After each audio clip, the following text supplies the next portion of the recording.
Oui, la coopération, elle s'intensifie. La coopération, elle est ancienne, elle est vivante, mais elle s'intensifie. Mais nous avons besoin d'accélérer encore plus en mettant en place des mécanismes dans le cadre réglementaire et législatif pour que nous puissions nous unir dans nos espaces, c'est-à-dire créer un climat de vitalité où il fera bon vivre, c'est-à-dire un climat d'affaires, un climat de coopération, comme on l'a dit, coopération sud-sud, mais nord-sud aussi, parce que nous sommes tenus de signer des accords de coopération avec le reste du monde qui va dans le sens de rendre nos populations plus attractives.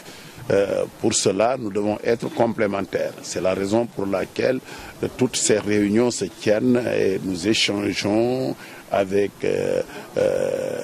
tout le monde sur les questions et prendre les avis des uns et des autres.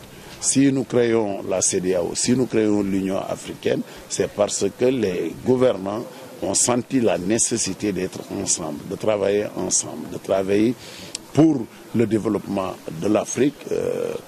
Circuler en Afrique devient très difficile. Le transport aérien ne marche pas. Il n'y a pas le transport ferroviaire. Il n'y a pas la navigation aussi. Il y a énormément de problèmes sur les infrastructures. Donc nous devons être ensemble. En synergie, nous travaillons pour que nous puissions développer l'Afrique qui est en retard.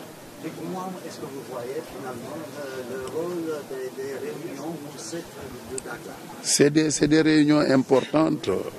C'est des réunions importantes parce que vous avez vu qu'il y a plus de 1000 délégués qui sont là, issus de différentes composantes de la vie. Ils sont experts, ils sont ingénieurs, ils sont des agrégés, ils sont des hommes politiques, ils sont des artistes. Ils sont là tous et chacun donnera ce qu'il pense, son avis sur ce qui se passe en Afrique et ailleurs. Et nous allons faire la jonction de toutes ces questions pour tirer le meilleur profil qui ira vers le développement de l'Afrique. C'est ça qu'il faut s'attendre à cela. Merci.